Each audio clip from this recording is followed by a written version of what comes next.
ذمہ دار ہوتے ہیں تو اس کو تو اوپر کا ہاتھ بننا چاہیے، دیتا ہوا ہاتھ، دینے والا ہاتھ بننا چاہیے، داتا بننا چاہیے۔ لیکن شرم کی بات ہے کہ آج لوگ نکاح کے موقع پر سوال کرتے ہیں۔ ہر سوسائٹی میں، ہر معاشرے میں، ہر خاندان گھرانے میں کچھ لوگ ایسے ہوتے ہیں جن کو سوال کرنے کا ڈھنگ آتا ہے، جو سوال کرنے کا سلیقہ جانتے ہیں۔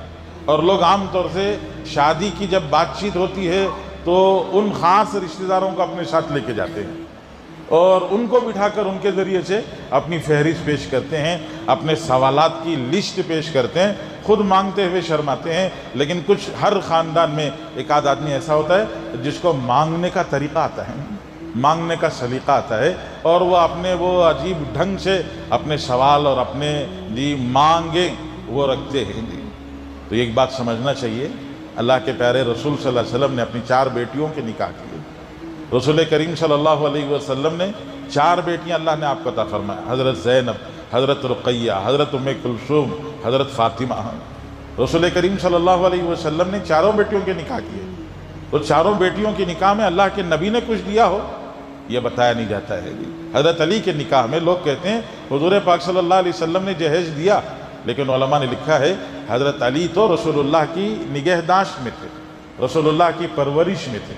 حضرت علی نے جب اپنی طرف سے خطبہ، اپنی طرف سے حضور صلی اللہ علیہ وسلم کی بیٹی حضرت فاطمہ کے لیے پیغام بھیجا اور حضور صلی اللہ علیہ وسلم نے اس پیغام کو قبول فرمایا، تو حضرت علی سے پوچھا تمہارے پاس کچھ ہے؟ تو حضرت علی نے فرمایا رسول اللہ کچھ تو نہیں ہے، ایک زرہ ہے، جنگ میں استعمال کرنے کے لیے ایک زرہ ہے۔ حضرت رسول اللہ صلی اللہ علیہ وسلم نے فرمایا اس زرہ کو فروخت کر گھر کی ضرورت کا سامان خرید کے لاؤ۔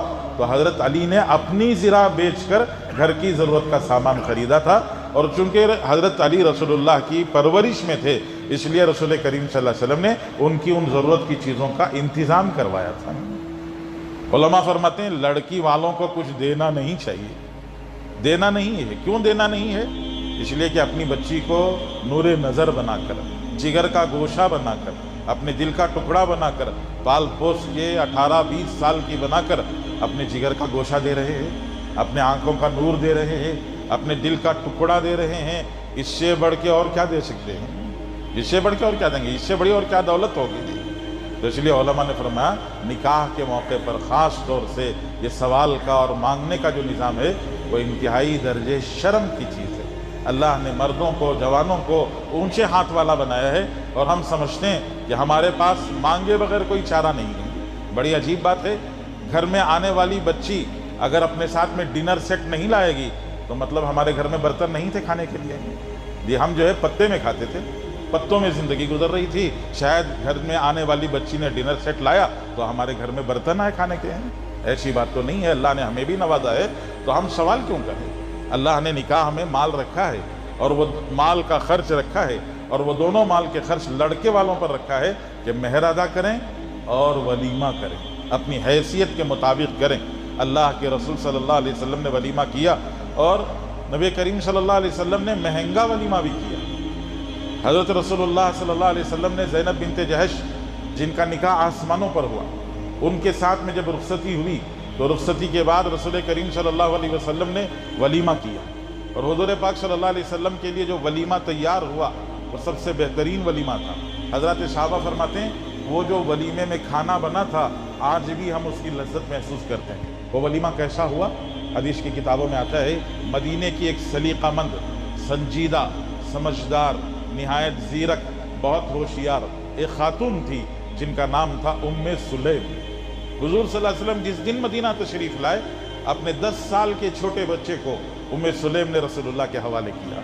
فرمایا رسول اللہ یہ بچہ آپ کا خادم ہے، آپ کو گھر کی مختلف ضرورتوں میں کام آئے گا، آپ کو کوئی چیز اٹھانا ہوگا، منگانا ہوگا، لینا ہوگا، کسی کو بلانا ہوگا، کوئی چیز کہلوانا ہوگا، آپ خود اکیلے کہاں کہاں تک دوڑتے پھریں گے، اس لیے یہ بچہ میں آپ کے حوالے کر رہی ہوں، یہ آپ کا خادم ہے، آپ کی خدمت کرے گا، آپ کے پاس رہے گا۔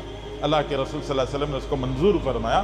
حضرت انس نے 10 سال رسول اللہ کی خدمت کی، اور اللہ کے رسول نے حضرت انس کو دعا دی اے اللہ ان کے مال میں بھی برکت دے، عمر میں بھی برکت دے۔ اللہ نے حضرت انس کو 100 سال سے اوپر کی عمر عطا فرمائی۔ خود حضرت انس فرماتے ہیں پتہ نہیں 100 سے زیادہ میں نے اپنے بچوں کو، پوتوں کو، نواسوں کو اپنے ہاتھ سے دفن کیا ہے۔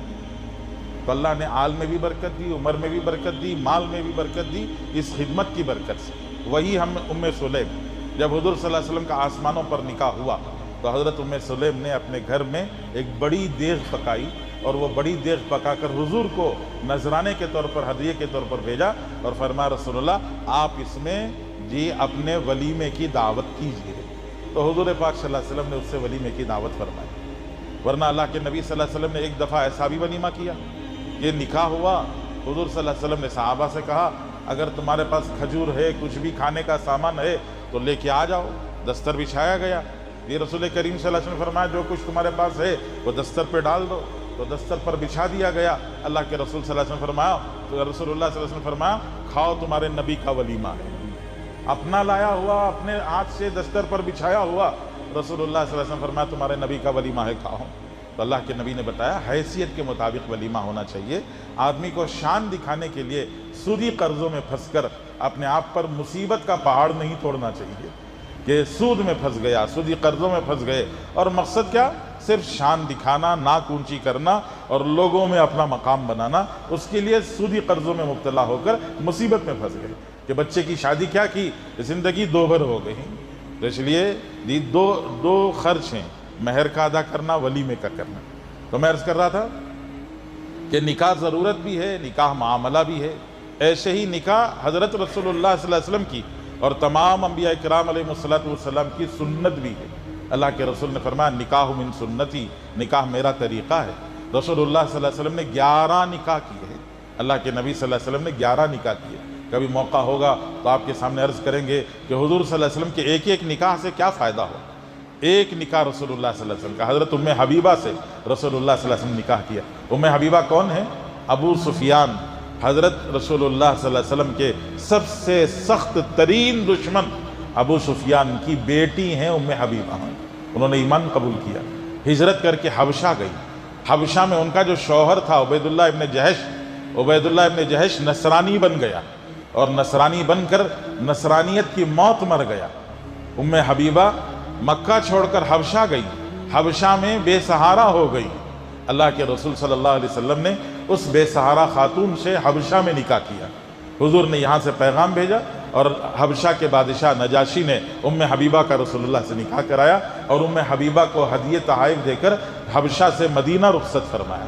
حضور صلی اللہ علیہ وسلم نے ابو سفیان کی بیٹی سے نکاح کیا، تو ابو سفیان کی بیٹی سے نکاح کا اثر کیا ہوا کہ ابو سفیان کی دشمنی کٹ گئی، اسلام سے دشمنی کٹ گئی، اس ایمان سے دشمنی کٹ گئی، محمد الرسول اللہ صلی اللہ علیہ وسلم سے دشمنی کٹ گئی، اور فتح مکہ کے بعد ابو سفیان نے اسلام قبول کر لیا۔ ایسے اللہ کے رسول صلی اللہ علیہ وسلم کا ایک ایک نکاح اپنے اندر عجیب حکمتیں رکھتا ہے۔ آج سوشل میڈیا پر رسول اللہ صلی اللہ علیہ وسلم کے نکاحوں کو لے کر یہ بدزبان لوگ اپنی بدزبانی کر کر ان کی تو آخرت برباد ہو رہی ہے، اور ہم ان موضوعات میں دلچسپی لیتے ہیں تو ہماری آخرت بھی تباہ ہو جائے گی۔ تو بزرگوں عرض یہ کرنا ہے کہ اللہ کے رسول صلی اللہ علیہ وسلم کی سنت ہے نکاح کرنا۔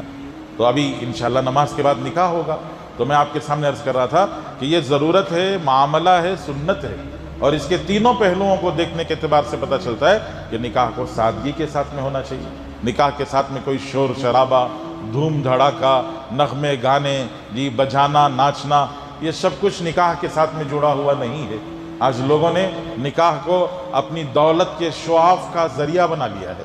یہ شادیاں ایسے کرتے ہیں کہ گویا اپنی دولت دکھانا چاہتے ہیں، اپنی شان دکھانا چاہتے ہیں، اور اپنی شان دکھانے کے لیے شادیوں میں اپنی دولت اڑاتے ہیں، اپنی دولت بے تحاشا خرچ کرتے ہیں۔ اللہ نے دولت آپ کو امانت کے طور پر دی ہے، آپ اچھا کھائیں اجازت ہے، اچھا پہنیں اجازت ہے، اچھی سواری استعمال کریں اجازت ہے، لیکن بے موقع دولت اڑانے کی اجازت نہیں ہے۔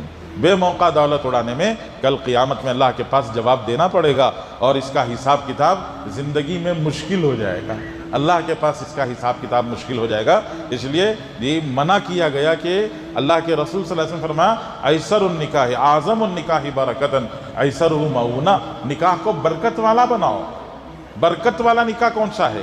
علماء نے فرمایا رسول اللہ کا ارشاد ہے کہ برکت والا نکاح وہ نکاح ہے جس میں نکاح کے نام پر کم سے کم پیسہ خرچ کیا گیا۔ برکت کسے کہتے ہیں؟ برکت کیا ہے؟ ایک کھانے کی برکت ہوتی ہے، 2 آدمیوں کا کھانا 10 آدمیوں نے پیٹ بھر کے کھا لیا تو لوگ کہتے ہیں کھانے میں برکت ہو گئی۔ ایک کپڑے کی برکت ہوتی ہے، 25-50 روپے کا معمولی سا کپڑا 10-12 سال کام آ جائے تو لوگ دکھا کے کہتے ہیں بڑا برکتی کپڑا ہے، بہت کام آ رہا ہے۔ ایک چھوٹا سا گھر کی برکت ہوتی ہے۔ ایک چھوٹا سا گھر تھا، اس میں ایک کنبہ رہتا تھا، میاں بیوی اور ان کے 5-6 بچے۔ اسی چھوٹے سے گھر میں ان بچوں کی شادیاں ہو گئی اور اسی چھوٹے سے گھر میں بچوں کے بچے ہو گئے تو لوگ کہتے ہیں بڑا برکتی گھر ہے، چھوٹے گھر میں ساری کاروائیاں ہو گئی۔ تو جیسے کھانے کی برکت ہوتی ہے، یہ کپڑے کی برکت ہوتی ہے، گھر کی برکت ہوتی ہے، ایسے ہی نکاح کی بھی برکت ہوتی ہے۔ نکاح کی برکت کیا ہے؟ 2 دل مل جائیں گے۔ یہ جو آپ جوڑا بنا رہے ہیں، یہ جب رخصتی کی جائے گی تو رخصتی کے وقت پر گھر کے بڑے یہ لڑکی کا ہاتھ لڑکے کے ہاتھ میں دے کر نصیحت کرتے ہیں، دعا دیتے ہیں اور کہتے ہیں یہ جوڑا سدا سلامت رہے۔ اس جوڑے کا سدا سلامت رہنا ان کے دلوں کے ملنے پر موقوف ہے۔ دل ملیں گے تو جوڑا بنے گا، اگر دل ہی نہیں ملیں گے تو جوڑا کہاں سے بنے گا؟ تو دل ملانے کے لیے کیا کرنا ہوگا؟ یہ دل ملانے کی طاقت نہ میرے پاس ہے، نہ آپ کے پاس ہے، نہ کسی اور کے پاس ہے۔ دل ملانے کی طاقت صرف اور صرف اللہ کے پاس ہے۔ اکیلے اللہ ہی دل ملا سکتے ہیں، اس کے علاوہ کوئی نہیں ملا سکتا، اور دل ملانے کے لیے اللہ کو خوش کرنا ہوگا۔ ہم نے خود اپنی آنکھوں سے دیکھا ہے جی، یہ نکاح کیے گئے لوگوں نے نکاح کرنے کے لیے 50-50 100 آدمیوں کا عمرے کا ٹکٹ دے کر ان کو مکہ لے کے گئے، مدینہ لے کے گئے، مدینے کی مسجد نبوی میں بیٹھ کے نکاح کیا۔ 100 آدمیوں کا خرچ آپ اندازہ کریں کتنا ہو گیا خرچ۔ تو 100 آدمیوں کا خرچ کر کے لے گئے، پھر دعوتیں کی، پتہ نہیں کیا کیا کیا، لیکن واپس آنے کے بعد رشتہ نبھا نہیں، رشتہ ٹوٹ گیا۔ لوگ کہتے ہیں مسجد نبوی میں نکاح کیا، پھر نکاح ٹوٹ گیا، کیوں؟ جی برکت کے آنے کا دروازہ بند کر کے آپ مسجد نبوی میں نکاح کر رہے ہیں۔ اللہ کے رسول صلی اللہ علیہ وسلم نے فرمایا نکاح میں برکت پیسہ کم خرچ کرنے سے آتی ہے، اور نکاح کی برکت 2 دلوں کا ملنا ہے، اور یہ 2 دل اللہ ملاتے ہیں۔ جب آپ اللہ کو خوش کرتے ہیں تو اللہ تعالیٰ 2 دلوں کو ملا دیتے ہیں۔ اس لیے نکاح کے موقع پر لوگ سمجھتے ہیں سب کو خوش کرنا اصل ہے، یہ سب کو خوش کرنا دوسرے نمبر پر ہے، پہلے نمبر پر اللہ رسول کو خوش کرنا ہے۔ یہ نکاح کے موقع پر اللہ خوش ہو جائے، اللہ کے رسول خوش ہو جائیں تو پھر یہ رشتہ، ازدواجی رشتہ، یہ بابرکت رشتہ ہو جاتا ہے۔ اس لیے بزرگوں یہ ایک بات تو یہ یاد رکھنی چاہیے کہ نکاح کو بابرکت بنانے کے لیے نکاح کے موقع پر یہ کم سے کم مال خرچ